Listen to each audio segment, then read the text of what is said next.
Hey guys, it's Daniel here. I wanted to make a quick video on how we used to distribute our leads. This is just coming off a few conversations I had with people on Facebook this week, and a lot of guys starting out just basically asking, how we got to the lead distribution process and what was the best way we found to do it. As with all our videos, I'm not going to say whether this is the definite right or wrong way to do things.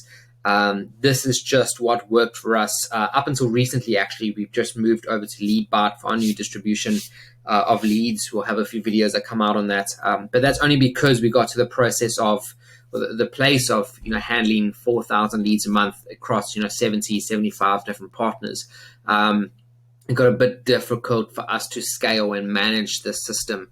So, but I think if you're starting out and you aren't doing a ton of leads and you haven't got a ton of partners trying to distribute the different things, this is a quick, easy way to just connect a software stack, to your chatbot or your contact form on your website and just pull in the leads. You can even use this method to connect to your calls and Twilios. You can even connect your calls and Twilio and track those as well.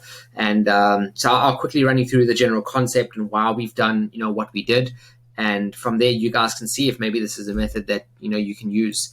So we use Integromat to connect with our automations. Integromat is like an alternative of Zapier. It's just cheaper and it has a bit more of a user-friendly builder for the automations. It doesn't have as many integrations. It's not as widely used as Zapier. But for our purpose, we actually did do this originally on Zapier. And I think that if we didn't find Integromat and switch over, we would have spent thousands and thousands on Zapier. Whereas, Integromat is, anywhere up from, $30, which is where we were at for ages a month. We've only recently upgraded to $100 a month, and you get 150,000 tasks. I'm sure you can go to Zapier and just compare that, and you'll see there's no comparison. So I'll run you through a basic, simple automation that we used for all of our lead gen setups, and it just follows a concept. You would take your webhook that you can create, and you basically would copy this webhook out. So you would add a new one, name it whatever you want. It would populate this code, the webhook itself. You could copy that, and then you could go to whatever form builder you were using, right? In this example, I'm just quickly going to use Cognito Forms. It's an external form builder that we were using. And then you could just, click on submit, paste in the JSON data, and just paste in your webhook. And that's it. There's no mapping like API codes. You don't have to know how to code. I knew nothing about coding up until recently using API. So you just throw in your webhook and it brings in all the data that you would need when a form is submitted. From here, we had the data go a few different ways and do a few different things. The Google Sheet was the first thing we had to do. Now, the reason we decided to update Google Sheets, not a lot of people don't track their leads in any sort of way, and they don't really track leads for their partners, which I was surprised about at first, but we've also seen that case. In 70 odd partners, I think we've maybe got 10 that actually track their leads, the rest don't.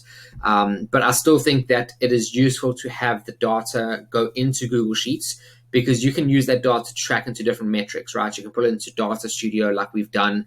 And in Data Studio, we've got a full dashboard of all the brands and, phone calls and chatbots and, forms and, what method generates X amount of leads and what areas are the leads coming from. So, collecting data is really powerful. It allows you to do a lot of different things. But for the very, very basic point, basically, your Google Sheet will allow your client to see how many leads have been generated. It will allow you to see how many leads have been generated. A lot of our clients actually didn't enjoy using the Google Sheet, so we created an app, a basic CRM in Glide. There is another video that we've already done on the YouTube channel about that, and that basically just created an interface for them to be able to use instead of the Google Sheet. Still connects to the Google Sheet though, and they can update their sales info in terms of the client can update their sales flow of their leads. So who had converted, who was not a good lead, things like that. But at the end of the day, we just basically wanted to track the leads, and the Google Sheet was the easiest way to do that. From there, we have it send out 2 emails. We're using Sendgrid as the email module. I just found that this was the easiest connection to work with in terms of Sendgrid. We tried the direct SMTP route, which you can do. We tried the Google connection as well to Gmail. We used that for ages until Google changed something, as they always do, and that definitely changed the way that Integromat used it, and it just caused a lot of errors to constantly populate. So that's why we decided to rather use Sendgrid. What I have done, though, is authenticated the domains on Sendgrid. So Sendgrid knows that we own the domains. You basically have 3 TXT records that you add to your DNS. I'd highly recommend you guys do that. If you aren't sure how to do it, you can obviously always just Google some references. Otherwise, just pop me a message and I'll be happy to do a video running through that as well. So we've got one email module here. This goes to our client. It basically just provides the details for the lead. Another reason the Sendgrid module was quite nice is the fact that you can set a reply to, and it will reply to the lead. So partner receives a lead. If they just click reply on the email, it replies to the lead themselves. So that was quick automated flow between the two of them. Our second email module here sends a thank you email out to the lead. So, this information goes out to the lead that just says, thanks for your request. Here's a summary of it. And, we'll be in touch soon to get hold of you. And again, the lead themselves, if they click reply to that email, it'll go directly to the partner themselves, which is obviously fantastic. So you've got this instant flow between the two of them of just being able to click reply on the emails. So that was a really, useful thing to do. Here, we have this ignore function on the thank you email. I'd recommend you do that. The reason this ignore function is on this thank you email is Sendgrid has this function where if one of your modules fail for some reason, it will turn the entire automation off. So it means it just stops entirely. It will queue your automation. So in other words, if this automation is off for 5 hours and you have leads come in within those 5 hours, it will queue the lead. So when this turns back on and you've resolved the issue, it will send out the leads. But obviously there'll be a delay in the submission time of the leads and when they are actually received by your partner. So I'd recommend you add an ignore function here. This basically means that if this thank you email goes out to an invalid email address, it will just ignore the error. It won't turn it off. So that's why we put the ignore function there. Again, what we actually have with this phone number module is because we're in South Africa and we want to use Twilio to send out text messages, we need to convert the number. So this phone number just phrases it through differently. And we have an ignore function on here as well, so that if the phone number is incorrect or not a mobile number, it will just ignore it. Or maybe, for example, they didn't include a mobile number and it's still flowing through this process. But normally what we'll do is we would put a filter here that said, for example, if phone, and then you can say does not exist, it would either pass or not pass this filter. So obviously here you would say phone exists, right? If phone exists, it'll carry on this process. If phone doesn't exist, it'll just stop it. So that's something you can do as well. This Twilio message was to the lead themselves. It was like a thank you text message that went out. We aren't continuing with this method anymore, just because it was costing us an amount to send out these texts. And again, at scale, it becomes a bit difficult to do so.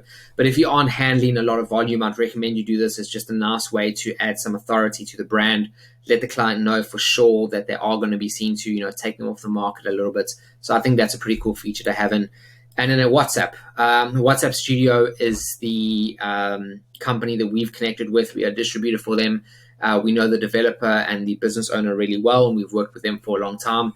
We always sort of growing and innovating new things with them. So I'd highly recommend them as a WhatsApp service.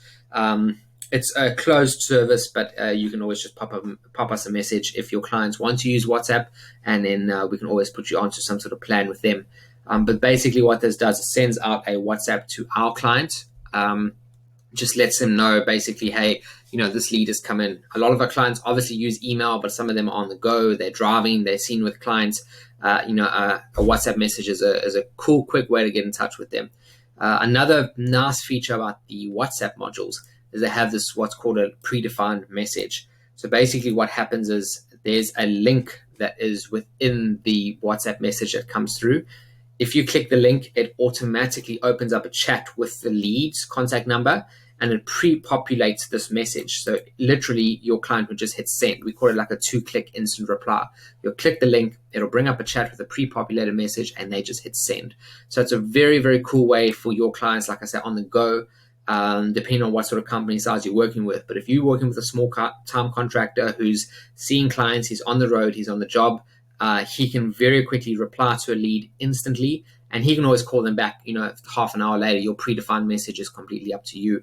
So you can always say like, hey, I'm just busy on site, we'll give you a call within the next 10 to 30 minutes. And at least, like I say, you can sort of bring that lead off the market a little bit, because as much as it's your job to deliver leads to a client, it's also your responsibility in a way to make sure that your lead is seen to in some capacity. They come into your brand. So you want to ensure that you help them.